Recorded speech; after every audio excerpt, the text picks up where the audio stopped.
Yo, what's good, Creative Nation? It's the boy O, aka Omar Clifton with Blak Pulp, welcoming y'all to the office, Indi office. I'm gonna be chopping it up with some peers and beyond on the foundations of the craft and issues of the cause. That cause being creativity and creation. Some of the topics we'll be tossing around are art style and foundations, script development, so forth and so on. Each episode, I'll bring you guys a scribe, get you familiar with them, and let them do most of the talking. This time, we're diving into the core of it all, world building.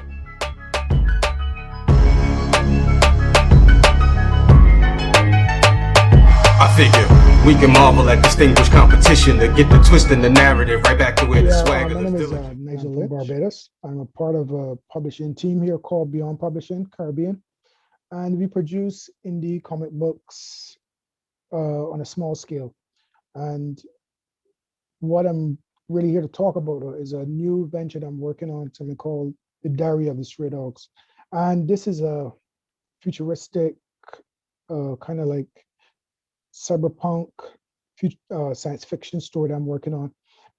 It's set in the Caribbean. The main characters are from the Caribbean, but the story happens all over the world. And it's in the future about, let's say, 150 years in the future.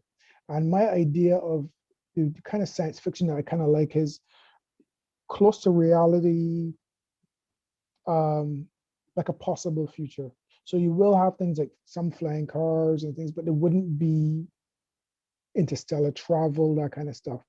Um, So my story starts in the Caribbean, where these men are a group of mercenaries, and it follows a guy called Douglas St. James, and he is a father to these three children, but he has a very questionable past, and he's trying to redeem himself, but he doesn't kind of know how. So the story kind of follows him as he goes on these missions, and the missions are kind of a bit gray. So it's how he deals with these things that you kind of see if he is a hero, what kind of man he is. So that's the main character. But there are other characters that make up the cast. There's like some of his ex-buddies from when he was in another mercenary outfit, which was a little bit more like a prestigious group.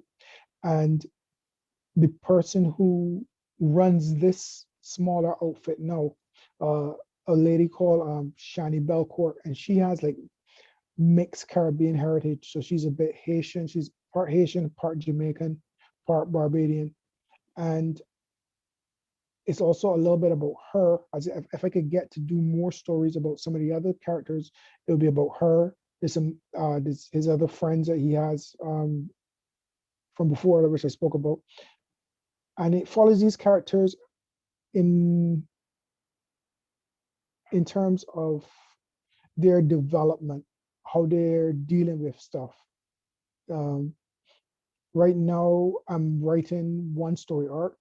It's called Ruby Pixel, and I have about two chapters of this thing kind of finished right now, and that's where I'm at. Okay, okay. Mhm. So my first question, honestly, is going to be, what inspired you to tell this tale in this world? Like, were there any previous stories you'd read, or some Mm. worlds that you read of that you keep kind of close as inspiration? Yeah, well, as a kid, I always liked science fiction. I always liked the thought of that sometime we will live in a time that things will be better. So a lot of my inspiration was sometimes like movies. I was more of a movie guy. So when I saw things like District 9, Elysium, I kind of like that style of gritty science fiction where it's has a kind of grounded in reality in a way. Hmm. Um, so it's a lot of science fiction. I like a lot of westerns and stuff to do with war and mercenaries. And like I said, I was always intrigued by the concept of mercenaries and what mercenaries did and how they kind of impact on war and society basically, and how they're almost like a little bit like kind of like pirates, where they're they're kind of shrouded in mystery, and they've kind of impacted on history a lot because a lot of wars were fought by mercenaries, and mercenaries were the people who kind of swung the tide of battle, and they're still used to today, but the names have changed and the things about them have kind of changed. So I always was kind of interested in that kind of stuff. Okay. So you mentioned Elysium. I love Elysium. Mhm. Probably at one point watched it maybe once a month. Oh, yeah, I love Elysium. But And I'm I was sorry, going to say that, continue. yeah, I was going to say that things like Elysium, so we was talking about inspiration. So what would happen is I saw Elysium and I was like, I really like this world. I wish I could create something like this. Even in there, they had the mercenary like soldiers and stuff.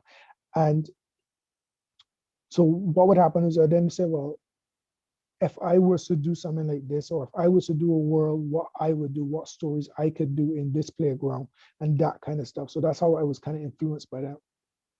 Okay, that's dope. That's dope. What westerns would you like? Because I watched some westerns, and my father and my grandparents all loved it. But what westerns do you suggest? Because I know the spaghetti westerns are always classics and things like that. Yeah, I'm a big fan of spaghetti westerns. I actually have the three Clint Eastwood spaghetti westerns, Mhm. but my favorite western would be a western called The Wild Bunch. It's Oh, it's a very interesting western. It's not a typical western. It's almost like the is when the western age started to clash with the more modern age. So they're using like there's machine guns in it. The first Gatling guns that were coming about, they're all using 1911 pistols, that kind of stuff. But it's a story about the way of the cowboy going out and the modern era coming mm, in. And it's a very tragic, I don't know, I don't want to spoil it, although it's a very old film, but it has a very tragic ending, but at the same time, a glorious one because they went out how they want to go out. You okay, could check it out okay. a bunch. Yeah, I'm actually taking down a list of like, all right, I gotta check that out. I'm gonna share that with the world. um, what was your personal process in constructing the universe for the Diary of Stray Dogs? Because I'm noticing everybody tends to have their own world building method in how they get from point A to point B. For me, I just kind of try to set up rules. So I kind of say, well, this can happen, what can't happen. And for me, when it comes to world building, you can do anything, you can be as creative as you want. But the main thing, you shouldn't break your own rules. So if, for instance, people can't swim, you can't then have later on someone swimming because you set it up that hey, people can't swim. So for me, it was kind of deciding the landscape, what kind of who I wanted to involve, where could I start the story, what I wanted it to be around. So I was like, so for instance, one of the biggest issues I kind of had was what time should I set it in? Because I was saying if it's this far forward, how would the technology be? Or if it's this Mhm. far back. But you then realize that you can still do whatever you want. So because it's 150 years in the future, it doesn't mean the weapons wouldn't we can't have some of the same weapons we have now or some of the same cars we have now, but slightly different. Because if anything, history will show you that we do change, but we still hold on to a lot of the past. We're still using Yeah. guns from World War One. They still have there's still operational guns from World War One right now. There's still cars from let's say 50 years still working. So there will be with that concept, I was able to like kind of break away from having to worry about certain things like that. And then when working with comic books, being as a visual medium, uh, for me, it's who I'm working with too that kind of helps influence some of the stories. So the artist I was working on the Ruby Pixel story, he likes a certain style or he came with a certain idea for how he wanted to do some of the characters. And we worked together and we threw our own some ideas and I went with that. But when I was working with someone else in the same universe, because he has a different style, I was able to then create a story more tempered around his style. So if he had like a more gritty style, I would then tell a more grittier story. If a guy has a style that looks that it would do an adventure, a better adventure style story, I would do something like that. So it's also to do with who you collaborate that can help you build the world in terms of make it better. Yeah. Okay. Okay. Cool. Cool. Well, one more question I want to ask is for anybody who will be watching, do you have a major tip for world building? Like, what would be your tip on that? Start small. Okay. Start small and build gradually. Don't, okay, I'll give you an example. Certain times you could get caught up on the minutia of world building and then not be able to either live up to it or like get crushed under the weight. So sometimes you find somebody who do world building and they get caught up in languages and currencies and stuff like that. And then Mm. if you don't do enough research or you don't make it seem believable, it could come off, it could kind of break it. And then if you spend too much time trying to create a language or do something like that, and it's too difficult or no one could relate to it or get involved. Not everyone will have a fan base like Star Wars who the fans can start to speak Klingon and that kind of stuff. Because Yeah. especially when you come from the beginning, starting, you got to start from the bottom. So I would say start small and build on that. And if you build on a good foundation, you can, there's no limit to where it will go. Start small, kind of try to is that create your rules and don't break your own rules. Try to don't, because, and then to, in terms of think big, you can, it's your world now, you can do anything.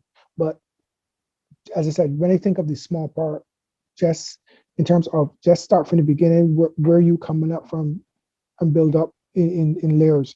And I think that's about it, really, I would say. Yeah, that's like Tolkien started with The Hobbit, then he went to Lord Mhm. of the Rings, but the world didn't really get fully fleshed out until after he was done in Lord of the Rings and did the Silmarillion. And Yeah, so it was the small children's story, and then this large epic, and then it's like, well, this is the background to all that and why this fight was so important. yeah, And I can see because you talk to people and like they have a huge story and it goes, well, where does it start?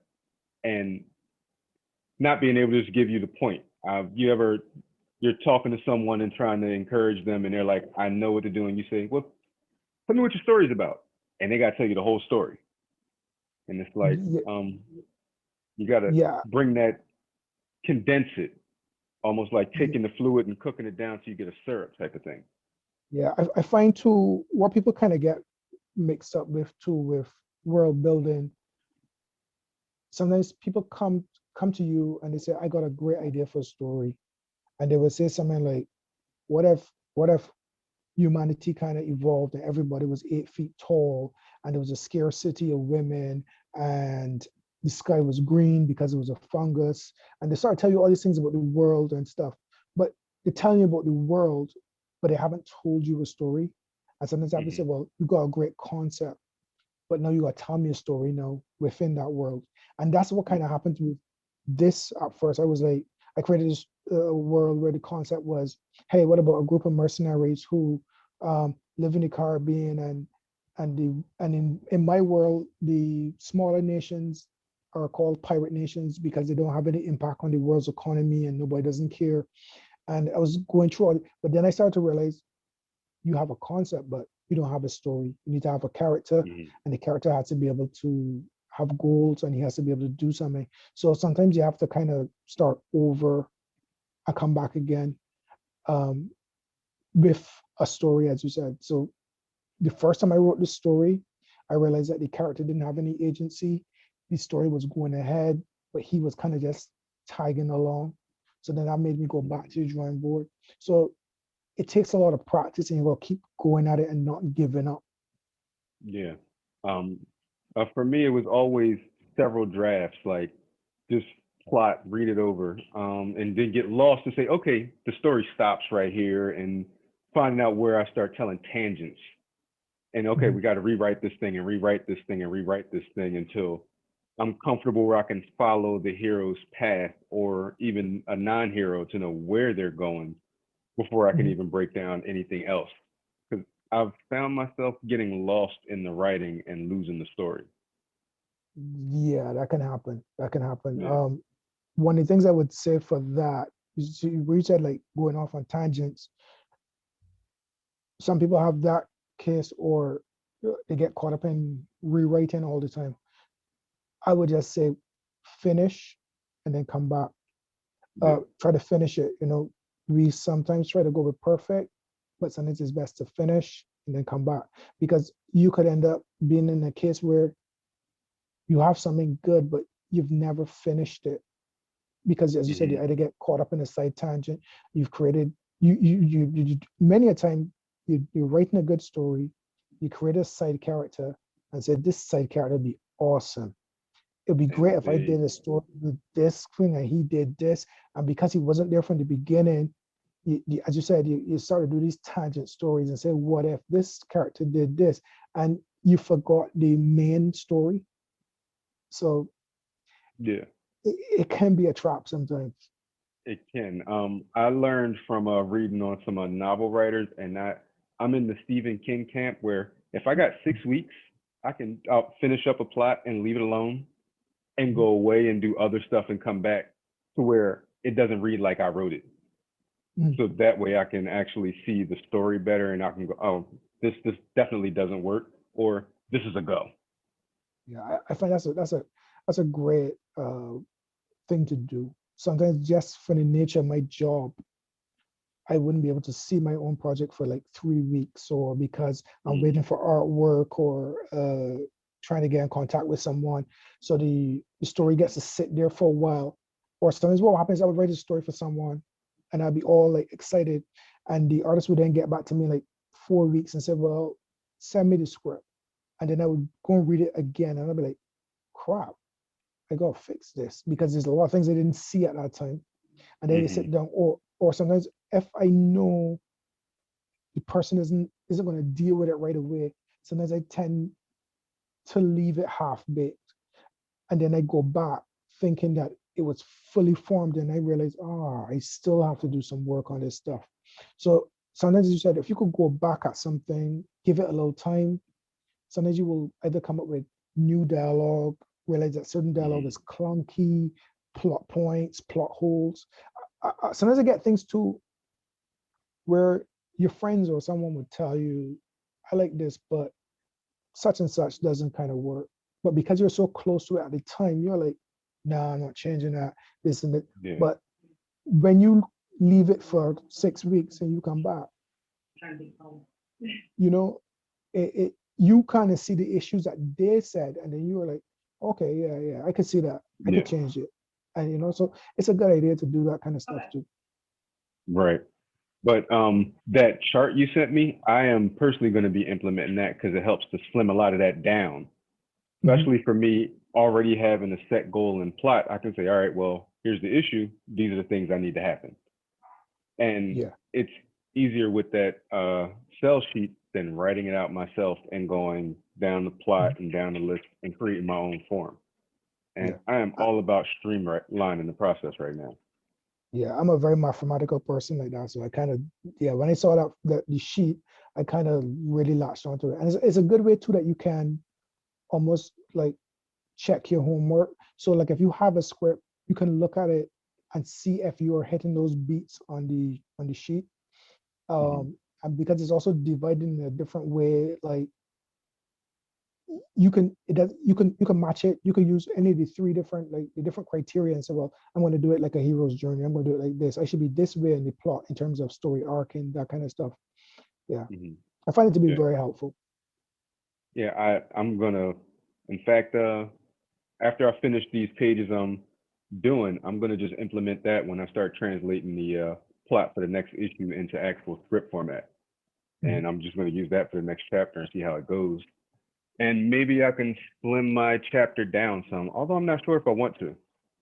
But short reads are good, but looking to create a chapter feel. So sometimes I'll actually, if I have a large story, I'll look at a novel and see the general size of their prose chapters and say, well, if that's 13 to 20 pages, or this one, depending on the size of the chapter. I don't know, like reading manga, have you noticed that some of the debut issues are typically bigger than the other ones? I don't read a lot of manga, but even from regular Western style comics, I sometimes see that because you need to kind of grab the reader. So you'll find that the first issue is kind of bigger and then it slims down in terms of and the pacing kind of changes also. Because if you could Yeah. grab the people first with your first explosive issue, then you could kind of keep them when the stuff gets slower. So that's a style that I kind of do. I always try to start my books with something interesting, something action packed. Remember when you don't see it as often now, but when movies started, especially like a James Bond movie or something, the first 10 minutes had nothing to do with the actual story of the movie, but it was to Right. grab it was a grab you, and he was like, oh my God, this is so great. And then when you then sat down to like 30 minutes of exposition, but you was invested because you saw a fight scene in the first 10 minutes that looked, Yeah. totally It's awesome. like So yeah, starts off with Bond in a fist fight on a speedboat, and then we get to the actual root of the movie. It's like, oh, I thought he just beat that guy. Oh no, yeah, that was the end of one problem. yeah, And I yeah. do like that because it makes it episodic. And Hmm. you always try to end the chapters on a hook to kind of get the people to come back. And it's a it's a it's just a formula you kind of have to follow. This might be side thing, but equally too with your books, you kind of gotta plan them out because sometimes if it's too long or it could start to get bogged down by it, Yeah. where it starts to get you kind of lose focus of where you're going because the arc is so long. And then Hmm. you also there's also a possibility you will also lose readers. If you find something has a ridiculously long arc, sometimes people will fall off because I find sometimes people need a payoff. So I Yeah. find that so my goal is to do short stories in the world so that you can read 3 issues and get a full story, 3 issues and get a full story, rather than doing a 12-issue arc where somebody may not get around to reading all 12. Especially as an independent creator, sometimes the production schedule is a lot slower. So you may have somebody, but who's going to wait 3 years to finish your 12 books. story, and so that's even longer. Yeah. Where if you can, even if you're making an extended world, you can at least have one story close off so that a person has a reason to come back instead of ending on one long cliffhanger where the next chapter has to happen. I call that I'm going to call that the Battle Chasers effect with Joe Mad. The Battle Chasers first came out and it was like one of the hottest things. I grabbed every issue for the first 5 issues. Then there were no more for like a couple years. And the story had kind of just got started.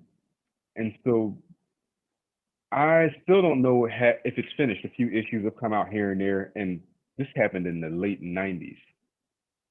So I don't even know if this story has ever actually completed. They've done other projects with it, like they have a video game out now, but I don't know what happened with that original arc with just the gathering of the heroes.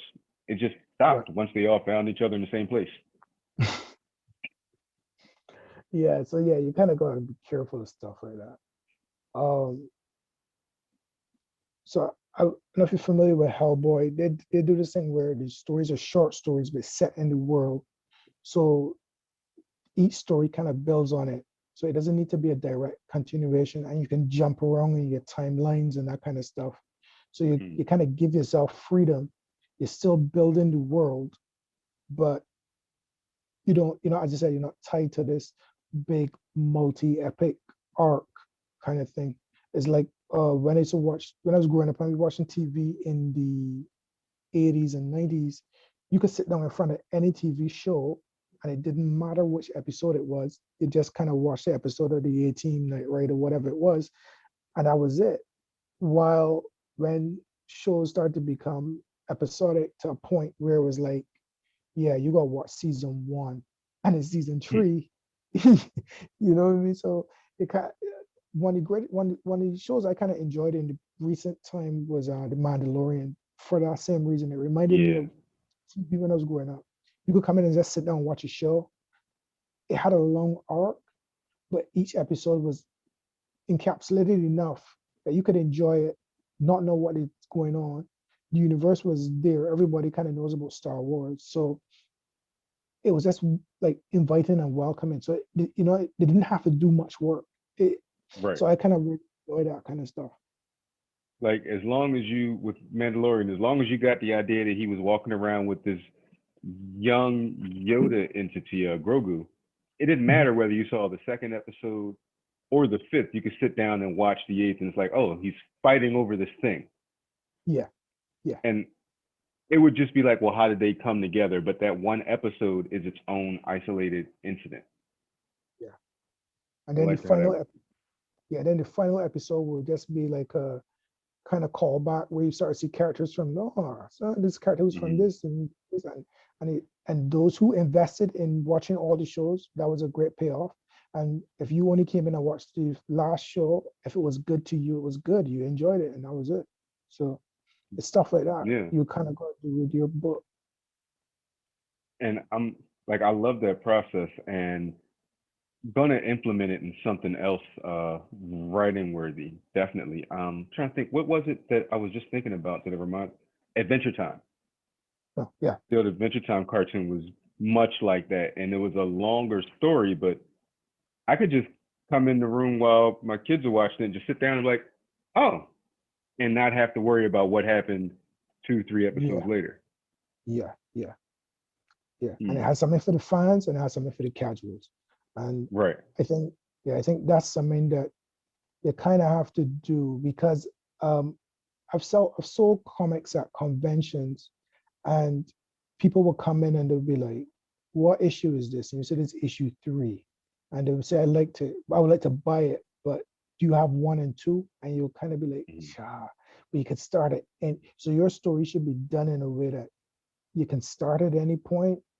But even when we were growing up and you went into the store and you bought a comic book, when I went by comic books, the numbers was like 280 something and 300 something, and you either bought it or you didn't buy it. You know what I mean? You didn't know when the arc was beginning or not. You just kind of was like, hey, this fight was Hulk fighting Wolverine. I'm gonna buy this, and that was it. You know what I mean? Yeah, right.